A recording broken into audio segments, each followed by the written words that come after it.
Your dog looked at you today, just looked at you, and you smiled, maybe waved a little, and went back to whatever you were doing. But what if that look wasn't love? What if it was a cry for help? What if, in that single quiet moment, your dog was trying to tell you something you completely missed? Most dog owners believe their dogs are happy because they aren't barking, aren't aggressive, and aren't causing problems. But here is the hard truth. A stressed dog is often the quietest dog in the room. They don't scream. They don't throw a fit. They suffer in silence, and they do it in ways most people never recognize. And the scariest part? Some of the behaviors you think are cute, quirky, or just a personality thing are actually your dog's way of waving a white flag. Think about that for a second. Every single day, millions of dog owners come home, greet their dogs, feed them, play with them, and go to bed thinking everything is fine. And their dog, the creature that loves them more than anything on this earth, is carrying invisible weight. Stress in dogs isn't just a bad mood. It builds, it compounds. It rewires how they see the world, how they interact with people, and how long they live. Yes, chronic stress shortens a dog's life. Veterinary behaviorists have confirmed that prolonged emotional distress increases cortisol levels in dogs, suppresses their immune system, and accelerates aging. So when we talk about stress, we're not being dramatic. We're talking about something that could be stealing years from the animal who gives you everything. The guilt of missing it is real. But the good news is, once you see these signs, you cannot unsee them. And that awareness, that's where everything changes. In this video, I'm going to show you 5 strange, often misunderstood behaviors that are actually signs your dog is secretly stressed. Some of these will surprise you. Some of them will make you think back to moments you wish you'd handled differently. And number 5 is the one that hits the hardest, because it's the behavior almost every dog owner has seen and completely misread. Stay until the end, because understanding that one sign could genuinely change your relationship with your dog forever. Let's start with the first one, and this one catches people completely off guard. You've probably seen your dog yawn and thought, "Aw, they're tired." It's one of the most human interpretations we project onto dogs. Yawning equals sleepiness, but your dog is trying to tell you something very different. In the world of canine communication, yawning is a calming signal. It was first documented and studied extensively by Norwegian dog trainer Turid Rugas, who spent decades observing how dogs communicate stress, discomfort, and the need to de-escalate a situation. When your dog yawns at you, especially during training, when guests arrive, when you're speaking in a louder tone, or in any moment of social pressure, they are not bored. They are managing their own anxiety and signaling to those around them that they mean no harm. It's their way of saying, "I'm overwhelmed, please give me space." Now think about how many times you've asked your dog to sit, stay, or perform a command, and they let out a big yawn right in the middle of it.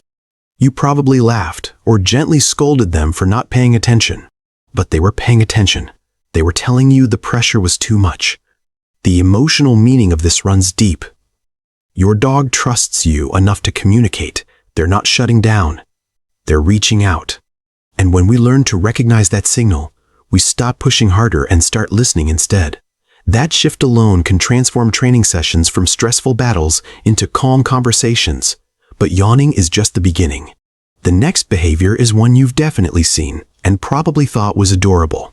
Has your dog ever come up to you during a moment of tension, maybe after a small argument with someone in the house, and started nudging you, pawing at you, or physically positioning themselves between you and another person? Most owners melt when this happens. Oh, they're being so sweet? They just want to love on us. And while your dog does love you, this behavior, called splitting, is actually a stress response. Dogs are deeply sensitive to emotional energy. They don't understand your words, but they feel your tone, your body tension, your breathing patterns, and the subtle shift in the room's atmosphere when conflict is present. When a dog physically moves between two people or starts seeking excessive physical contact during an argument or tense moment, They're trying to interrupt the conflict and reduce the emotional pressure they feel around them. This has been studied in the context of family dynamics and canine emotional intelligence. Dogs living in high-stress households display significantly more interrupting and attention-seeking behaviors as coping mechanisms.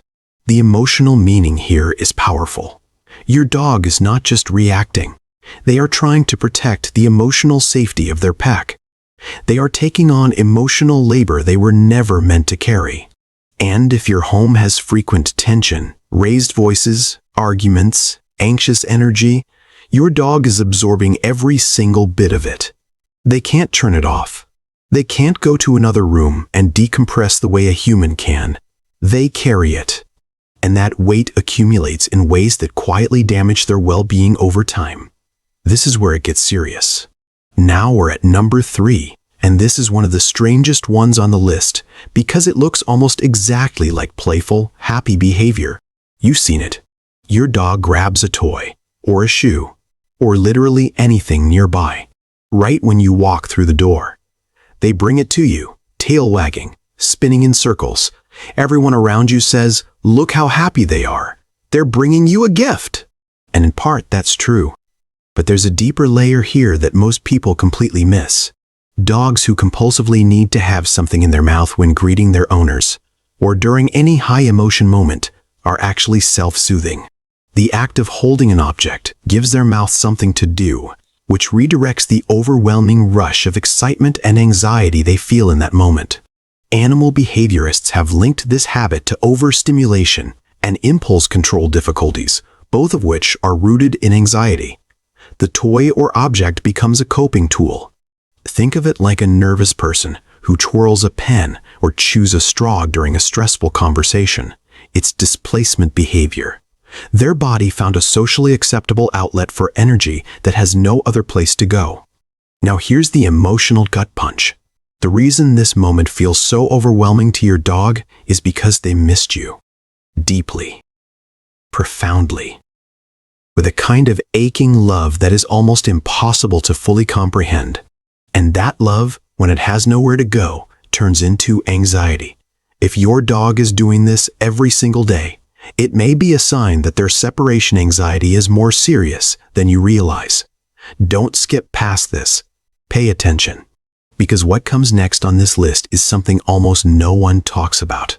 If you're still watching, I want to stop for a second and say something important. Most dog owners will never watch a video like this. They assume everything is fine because their dog seems fine on the surface. But you're here, which means you actually care. And that matters more than you know. The information in this next point is something even experienced dog owners overlook constantly. Please don't miss it. Number 4. Your dog won't eat. Not completely. Maybe they eat eventually, or they eat some of it. But they walk up to the bowl, sniff it, and walk away. Or they eat incredibly slowly. Or they only eat when the house is quiet and everyone has left the room. You might think they're being picky. Maybe you've switched their food 3 times trying to find something they like. But appetite disruption in dogs is one of the clearest, most scientifically validated indicators of chronic stress. The connection between the gut and the brain is powerful in dogs, just as it is in humans. When a dog is under sustained emotional stress, the body enters a low-level fight or flight state. Digestion becomes a secondary priority. Appetite drops. Some dogs will eat only when they feel completely safe, which is why a dog might refuse food in a busy kitchen, but clean the bowl at midnight when the house is calm. Veterinary research has consistently shown that dogs experiencing anxiety have elevated cortisol, which directly suppresses appetite and disrupts digestive function. If your dog has had regular vet checkups and no physical issues have been found, but they're still inconsistent with eating, stress is almost certainly involved. And the emotional meaning of this one is something you need to sit with. Your dog isn't being dramatic. They are genuinely struggling to feel safe enough to eat. That's not a small thing. That's a dog living in a body that can't fully relax, and they need your help. Not a new food brand, your help. And now we've reached number 5. This is the one.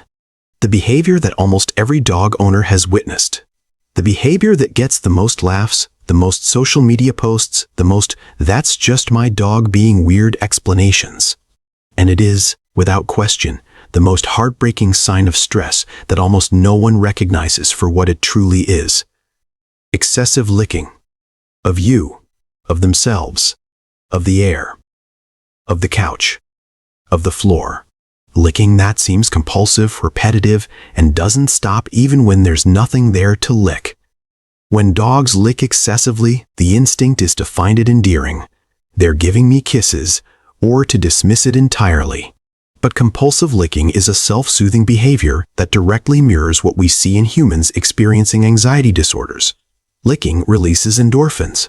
It activates the parasympathetic nervous system, which is the rest and digest side of the nervous system that helps the body calm down. So when a dog is licking you, licking their paws until they're raw, licking surfaces obsessively, or air licking with no apparent target, they are self-medicating. They are trying to chemically calm down a nervous system that won't stop firing. Studies in veterinary behavioral medicine have linked excessive licking, particularly paw licking and flank licking, to generalized anxiety, and in some cases, to obsessive-compulsive disorder in dogs. Left unaddressed, it can escalate. The paws become damaged. The behavior intensifies. The dog becomes harder to reach. But here's the part that will stay with you. Every time your dog licked your face during a moment when you were sad or stressed or lying on the couch at the end of a hard day, there's a real possibility they weren't just showing affection. They were trying to soothe themselves in the one way they know how, by connecting with the person they love most. They needed comfort, and they came to you. That's not strange. That's the most loyal, heartbreaking kind of love there is. And you deserve to understand what it really means. So here's what all of this comes down to. Your dog is not a mystery. They are not random. Every behavior they show you is communication. Careful, deliberate, emotional communication from a creature who cannot use words and has only their body and their eyes and their quiet signals to reach you with. Stress in dogs is silent by design. They evolved alongside humans not to burden us, but to adapt to us. And in doing so, they learned to internalize pain rather than express it in ways that might push us away. The yawn, the splitting behavior, the toy in the mouth, the untouched food bowl, the endless licking. These are not quirks. They are not cute. They are letters written in a language you now know how to read. And that changes things. Once you see a yawn as a cry for calm, you respond differently. Once you understand that your dog standing between you and an argument is a sign they're overwhelmed, you find ways to protect their emotional space. Once you know that the licking isn't just affection but self-medication, you start asking bigger questions about their environment, their routine, their sense of safety. That is what being a truly present dog owner looks like. Not just feeding them and walking them and calling it love, but actually listening, actually seeing them. If this video made you think, if it made you go back through memories and look at old behaviors with new eyes, share it with someone who has a dog, not because they're doing something wrong, but because awareness is the greatest gift we can give to the animals who ask so little of us and give so much. Subscribe if you want to keep learning how to be the person your dog already believes you are. They're watching you right now, and they are so ready for you to finally see them back.